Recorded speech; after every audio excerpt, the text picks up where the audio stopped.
And we carry our spare air bottles. They got a first aid kit. Please? They got a first aid kit, but they don't call it first aid anymore. Okay. Okay, this next compartment over here, we have our rope. We have a hose roller. We have our rope that hooks onto our nozzle so we can control the nozzle from the ground on the ladder pipe. The back one back here, we're carrying 150-foot extra 1.5-inch hose, spare nozzle, spanner wrenches, a hose clamp, and our plug pump. And right below that is the plates for the stabilizers for the truck.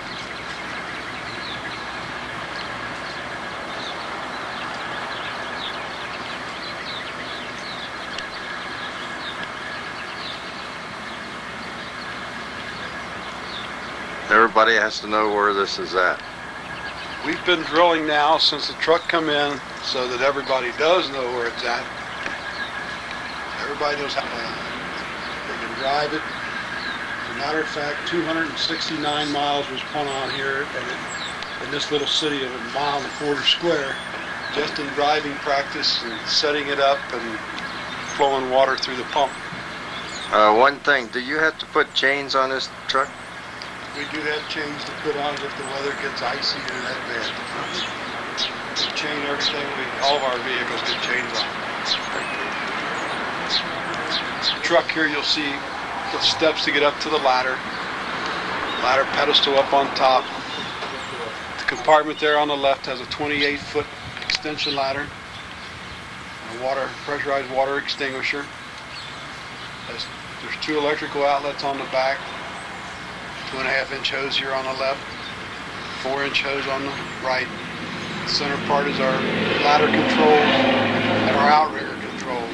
The ladder in the center of the truck you see is a 40-foot 3-section, what they call a banger ladder. And the reason they call it a banger ladder, it has poles on it to stabilize it when it's up 40 feet.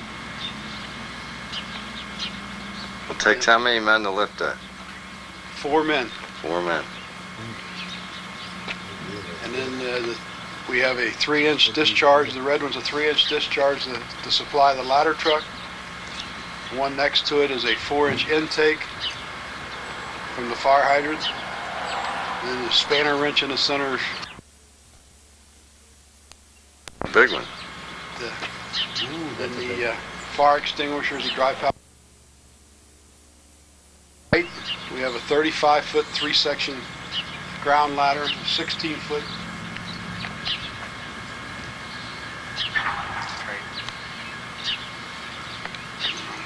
20-foot straight ladder and also a 20-foot roof ladder. The roof ladder is the one with the hooks so that we can hook it over the top of the roof and work from it. Up above that is a 12-foot folding ladder or an A-frame ladder. And then the little one you see with the black feet on it there, all the way down the bottom, is a 10-foot attic ladder. And then the yellow thing you see here, it says keep back. That's called a skull saver. So nobody walks by the truck and bumps their head or cuts their head on the end of the aluminum ladders. Yeah. The compartment below that has our ladder belts or our pompier belts, whichever you want to call them. This is when the guys are working from the ladder, they put that on and they hook themselves up there for safety. Safety is always first on this job. We have 2 exhaust fans mounted below that, and then your stabilizer jack plate is below that in this bracket. Chalk blocks, our roof ventilating saw, plus a gas can for the gas for that saw. This truck is equipped with a 3,000 watt diesel generator. It's in this next compartment here. It can be started from outside the truck or from inside the truck, and it will supply the electrical power. We have 2 telescoping lights on the truck, plus we have 2 sitting inside, and the red bags you see in there are 100-foot sections of extension cord if we need to take the portable lights inside the building. Let me get the lights outside here. There's one up there. Right, there's one on the other side, just one like on the other side. These are pretty bright, I know. They're 500-watt lights. Yeah. Okay. That's about it. Lieutenant Clark here. This door he's opening is to the pump access panel, so if we have to work on the pump, Lieutenant Clark is the training officer, and he's been doing the training of the guys on this truck. He pretty well knows it from top to bottom. He's been working with the mechanic from the Ohio Valley SeaGraves who delivered the truck. And that's your 1.5 inch there? That's 1 3/4 Inch and 3/4. Okay. Those are our hand lines. Those can be pulled off from either side of the truck. One of them's 200 feet and one of them's 150. And then you got your bar there that... This is a new federal standard it has to be on. It's called a man saver, so that when the fireman stands up, he doesn't fall out of the truck. He's not supposed to be standing up, but if he would, he wouldn't fall out. We have renovated our other pumper to try to accommodate the safety laws of the federal government. No grandfather clause. You asked a question about grandfather clause. Yeah. What it is any new equipment that you purchase has to be to meet these federal guidelines. But to protect our own people, we have started trying to convert some of our old stuff over so that we comply. Like I said before, safety is our main concern for our firefighters and for anybody that we would be called out to assist.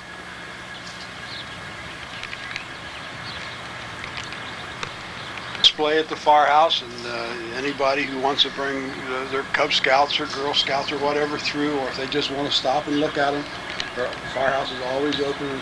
Cliff does that once in a while. If you're bringing a group, we would like a phone call so we can make sure that we have somebody there. And it does have an air horn.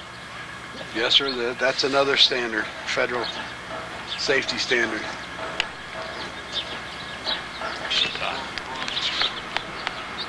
That's the booster reel.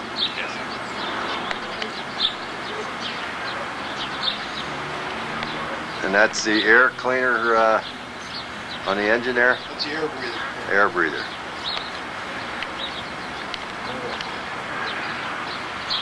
Air horn, radio controlled.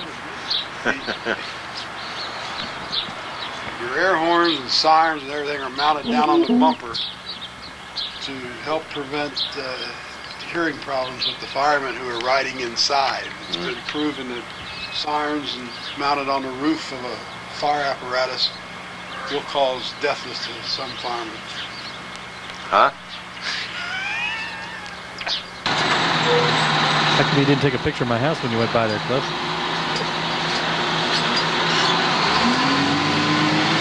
I think this is Davis Avenue. Yeah. I don't know when this was taken, but I know this garage at the end of where Davis and meets Woodbine has been torn down. What do you know?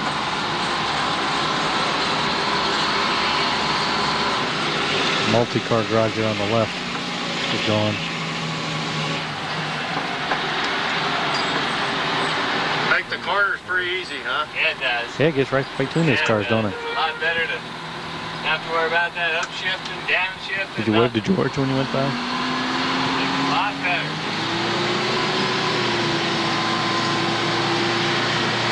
Sounds like a Metro bus. Sure does, doesn't it? That'd do it.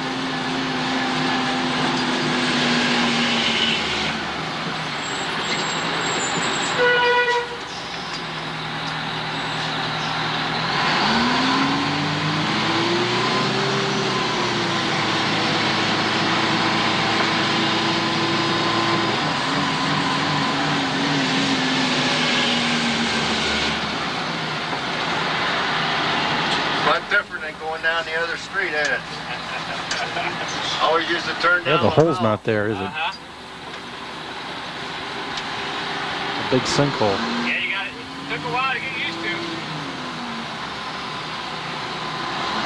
Oh, that house burnt just recently, didn't it?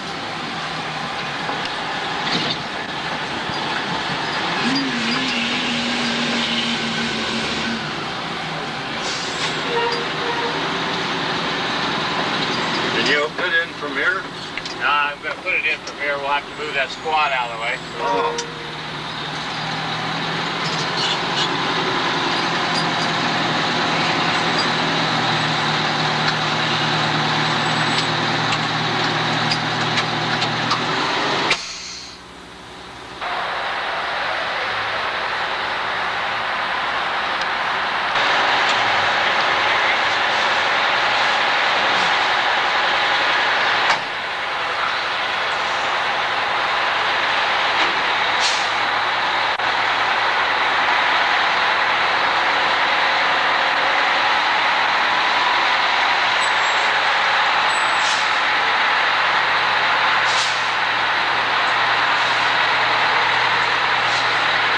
One of the exam questions on the fire was true or false, you pull in the fire apparatus. We always had to back it in. We never pulled it in. But this way, now that we got drive-through, you pull it in. We only had 18 inches between the two fire apparatus when they were parked inside the old building. It was only 18 inches. And it was fun to back that 40-footer in without hitting the side. I never hit it. That's mainly when you come out, you hit it. There's the old truck.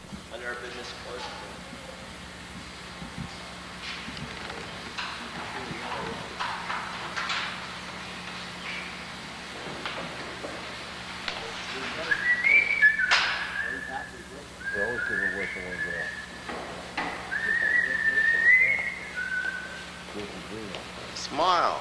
They're on camera.